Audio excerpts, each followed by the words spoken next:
Jadi kami tegaskan di sini Sriwijaya FC sampai kapanpun tidak akan membubarkan tim ini, ya.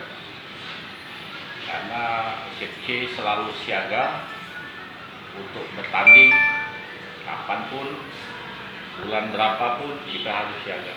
Pemain sudah kita pastikan sekarang sudah ada 18 untuk siap tempur. Apalagi kita sekarang lagi ada program tropeo antara Persija, Sriwijaya FC dengan Persebaya. Ini semua lagi dirancang. Insya Allah kalau sudah proposalnya sudah bagus, kita akan komunikasi dengan pihak Persija, dengan Persebaya untuk melakukan tropeo di bulan Maret. Tentu tropeo ini dalam rangka tes event Stadion Jakabaring sudah selesai.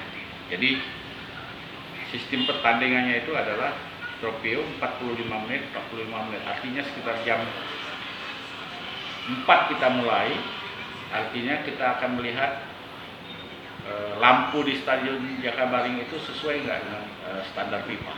Tentu itu semua aspek kita akan lihat. Jadi makna tropeo ini maknanya adalah tes event, bagaimana stadion kita itu sesuai standar FIFA atau tidak.